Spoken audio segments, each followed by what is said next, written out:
دنیا کے تمام دریا شمال سے جنوب کی طرف بہتے ہیں، لیکن نیل دنیا کا واحد دریا ہے جو جنوب سے شمال کی طرف سفر کرتا ہے اور 6650 کلومیٹر سفر کر کے میڈیٹرینین سی میں جا گرتا ہے۔ مصری حکومت نے آج سے 30 سال قبل سیاحت کو باقاعدہ انڈسٹری کی شکل دی تھی۔ مصر میں درجنوں سیاحتی کمپنیاں بنیں اور انہوں نے یورپ کے سیاحوں کو اپنی جانب راغب کر لیا۔ یورپ کے لوگ مصر کے رومانس میں گرفتار ہیں۔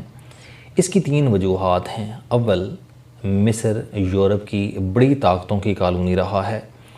فرعونوں کے ادوار کے بعد اسے روما کی سلطنت نے فتح کیا۔ رومنز نے یہاں بے شمار ٹیمپلز بنوائے۔ یہ عبادت گاہیں آج بھی قائم ہیں۔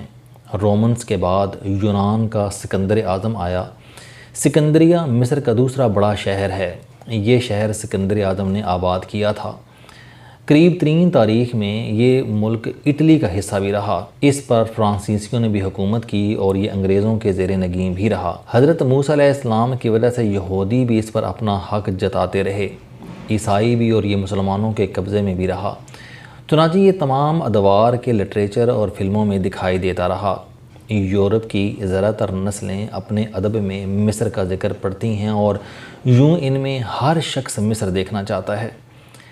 اس خواہش نے مصر کو سیاحتی انڈسٹری بنانے میں اہم کردار ادا کیا۔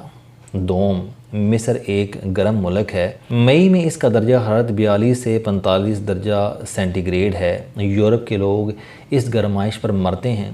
یہ بحری جہازوں کے عرشوں پر نکروں میں لیٹ جاتے ہیں اور سورج کی حرارت براہ راست وصول کرتے ہیں۔ اور مصر کی سیاحتی انڈسٹری کی تیسری وجہ سیاحوں کے لیے سہولیات ہیں۔ مصری حکومت سیاحوں کا خصوصی خیال رکھتی ہے۔ حکومت نے سیاحوں کے لیے الگ پولیس بنا رکھی ہے۔ یہ فورس ٹورسٹ پولیس کہلاتی ہے۔ یہ سفید وردیوں میں ملبوس ہوتے ہیں اور سیاحتی مقامات کی حفاظت کرتے ہیں۔ مصر کے تمام آثار قدیمہ، ٹیمپلز اور سیاحتی مراکز پر ان کے خصوصی تھانے قائم ہیں۔ سیاح کسی بھی وقت ان تھانوں میں جا سکتے ہیں اور یہ لوگ نہ صرف ان کی شکایات سنتے ہیں بلکہ ان کا فوری ازالہ بھی کرتے ہیں۔ سیاحتی پولیس نے دریائے نیل کو بھی اپنے کنٹرول میں لے رکھا ہے۔ نیل میں 350 بڑے بڑے بحری جہاز چلتے ہیں۔ یہ 4 سٹار اور 5 سٹار جہاز ہیں، جن میں 5 سٹار ہوٹل کے سٹینڈرڈز کے کمرے، ریسٹوران، بارز، سوئمنگ پولز اور شاپنگ سینٹرز ہیں۔ یہ جہاز نیل میں 7 دن اور 7 راتیں چلتے ہیں۔ مسافر لکسر یا قاہرہ ایئرپورٹ پر اترتے ہیں۔ سیاحتی کمپنیاں انہیں بڑی بڑی کوسٹرز میں بھرتی ہیں اور انہیں ان جہازوں پر لے جاتے ہیں۔ یہ جہاز پانی پر آہستہ آہستہ چلنا شروع کر دیتے ہیں۔ راستے میں ان کے قیام کے اوقات طے ہیں۔ یہ صرف مخصوص جگہوں پر رک سکتے ہیں۔ یہ جگہیں بھی سیاحتی پولیس کے کنٹرول میں ہیں۔ سیاحتی پولیس اور جہاز کے عملے کے علاوہ کوئی مقامی شخص ان مقامات میں داخل نہیں ہو سکتا۔ سیاح پولیس کے پیرے میں راستے میں اترتے ہیں، گائیڈ کی نگرانی میں سیاحتی مقام کی سیر کرتے ہیں اور دوبارہ جہاز پر آ جاتے ہیں۔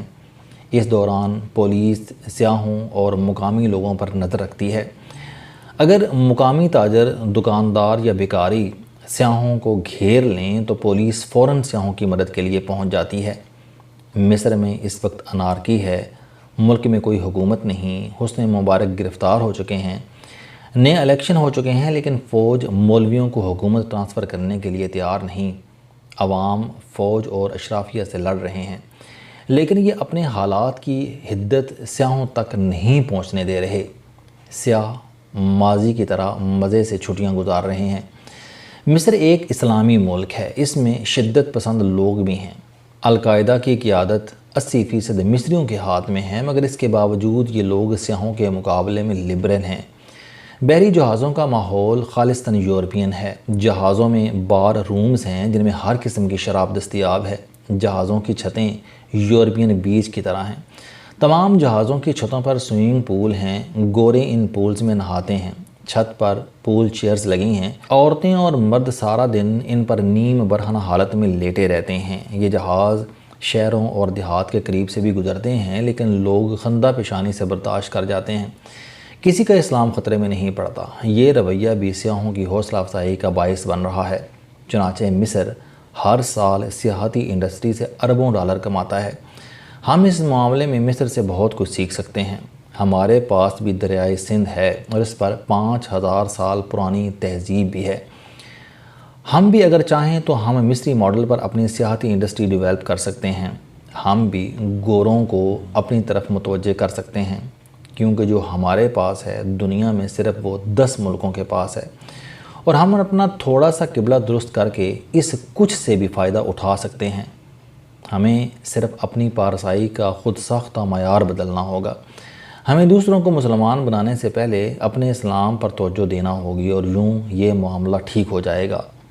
مصر کا 95% علاقہ صحرا پر مشتمل ہے، صرف 5% زمین پر آبادی ہے، اور یہ 5% بھی دریائے نیل کے دونوں کناروں پر آباد ہے۔ نیل کے دونوں کناروں پر کھجور، کیلے، مالٹے اور زیتون کے درخت ہیں، اور ان درختوں میں چھوٹے چھوٹے گاؤں ہیں۔ نیل کی شامیں اور صبحیں لائف ٹائم تجربہ ہے۔ آپ تصور کیجئے کہ آپ بحری جہاز کے عرصے پر لیٹے ہیں، جہاز 10 کلومیٹر فی گھنٹہ کی رفتار سے چل رہا ہے، آپ کے کانوں میں پانی کا ساز بج رہا ہے، اور سورج کھجوروں کے جھنڈ میں آہستہ آہستہ گھل رہا ہے۔ آپ سورج پر نظریں جما دیتے ہیں، اور آپ کے دیکھتے ہی دیکھتے سورج لالی میں بدل جاتا ہے، اور اب دور دور تک لکودک صحرا ہے۔ صحرا کے بعد سرخ لالی ہے، لالی کے بعد سیاہ ہوتے درخت ہیں، درختوں کے بعد نیل کے نیلے پانی ہیں، اور ان پانیوں پر آپ کا جہاز آہستہ آہستہ ہلکورے لے رہا ہے۔ یہ منظر کتنا قیمتی، کتنا یادگار ہوگا، آپ تصور کیجئے۔ اور ایک یادگار اور قیمتی منظر اس کے بعد بھی آتا ہے۔ رات گہری ہو چکی ہے، آپ کے چاروں طرف گھپ اندھیرا ہے، آپ عرشے پر لیٹے ہیں، آپ کے دیکھتے ہی دیکھتے آسمان کے ایک کونے سے چاند نکلتا ہے، اور ستاروں کے جھرمٹ میں شرارتی بچے کی طرح اٹکیلیاں شروع کر دیتا ہے۔ آپ نرم ہوا کا کمبل اوڑھ کر عرشے پر لیٹے ہیں، جہاز دھیرے دھیرے چل رہا ہے، آپ کے دائیں اور بائیں کھجور کے درخت فرعون کے گارڈز کی طرح نیزے اٹھا کر کھڑے ہیں، اور آپ ان نیزوں کی تیزانیوں کے درمیان چاند اور ستاروں سے مکالمہ کرتے ہوئے آگے بڑھ رہے ہیں۔ یہ لمحہ بھی دنیا کا قیمتی ترین لمحہ ہے، اور میں 7 راتیں روزانہ اس لمحے کا لطف لیتا رہا۔ میں نے دنیا کے درجنوں خوبصورت شہروں میں سینکڑوں راتیں گزاری ہیں۔ میں اب تک 65 ملک بھی پھر چکا ہوں۔ میں سمجھتا ہوں کہ سیاحت مطالعے، موسیقی اور تحریر کی طرح شاندار شغل ہے۔ آپ کو سفر جو کچھ عنایت کرتا ہے، آپ یہ شاید ہی کسی دوسرے کام سے حاصل کر سکتے ہیں، لیکن دریائے نیل کی یہ راتیں میرے تمام سفروں اور غیر ممالک میں گزاری ہوئی راتوں پر بھاری ہیں۔ میں نے دریائے نیل پر تیرتے ہوئے لطف کا جو احساس پایا، وہ مجھے اس سے قبل کبھی محسوس نہیں ہوا۔ یہ لطف شاید کامن ہو، اور شاید اس لیے تاریخ میں جو بھی نیل پہنچا وہ واپسی کا راستہ بھول گیا، اور مصر کی زمین نے اس کی تہذیب تک چوس لی۔ آپ کو یقین نہ آئے تو آپ فرعون سے لے کر انگریز تک مصری تاریخ کا مطالعہ کر لیں، آپ کو مصری تاریخ میں ان تمام اقوام کا ذائقہ ملے گا۔ میں واپس جہاز کے عرصے کی طرف آتا ہوں۔ اس عرصے کی صبح بھی نادر تجربہ تھی۔ آپ ہواؤں کے دوش پر اڑتے ہوئے مشرق سے ابھرتے سورج کو دیکھتے ہیں اور اپنے ہوش کھو بیٹھتے ہیں۔ نیل کی صبح کا اپنا ہی لمس، اپنا ہی ذائقہ ہے۔ یہ ذائقہ، یہ لمس زندگی کے پہلے بوسے، پہلے طواف اور اپنے قبول ہوتے پہلے سجدے سے ملتا جلتا ہے۔ آپ اپنے اندر زندگی کے لاروے کو باقاعدہ محسوس کرتے ہیں۔ آپ کے مردہ خلیے دوبارہ انگڑائی لینے لگتے ہیں، اور آپ کو زندگی ایک بار پھر مہربان محسوس ہونے لگتی ہے، اور اس مہربانی، زندگی کی اس انگڑائی اور حیات کے اس کروٹ بدلتے لاروے کے دوران اگر آپ کے کانوں میں اذان کی آواز آ رہی ہو تو آپ کو محسوس ہوتا ہے کہ آپ دوبارہ جنم لے رہے ہیں، اور آپ کا یہ جنم صحابہ رضی اللہ تعالیٰ عنہ کے دور میں ہو رہا ہے۔ آپ کے دائیں بائیں نور کی بارش ہو رہی ہے۔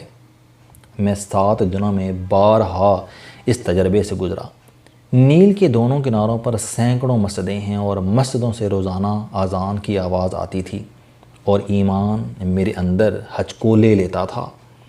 فرعونوں نے کبھی سوچا بھی نہیں ہوگا کہ ان کی زمین پر اللہ کا کلمہ اس تواتر سے اترے گا، اور ٹھنڈی ہوتی اور تڑپتی صبحوں میں گھل کر میرے جیسے کمزور ایمان مسلمانوں کا سینہ دھڑکا دے گا۔ السلام علیکم، آپ اسٹوڈنٹ ہیں، کوئی جاب کرتے ہیں، کاروبار کرتے ہیں، یا پھر آپ گھریلو زندگی گزار رہے ہیں۔ اگر آپ اپنی زندگی کو بدلنا چاہتے ہیں تو اس چینل علم دوستی پر آپ زندگی میں کامیابی کے لیے جاوید چوہدری صاحب کے موٹیویشنل، سوشل، سیلف ڈسکوری سے ریلیٹڈ اور صحت سے متعلق بے شمار کالم سن سکتے ہیں۔ میرا دعویٰ ہے کہ یہ چینل آپ کی زندگی بدل دے گا۔ اس چینل کا مقصد اچھی باتیں معاشرے میں پھیلانا ہے اور اچھی بات کو دوسروں تک پہنچانا صدقہ جاریہ ہے۔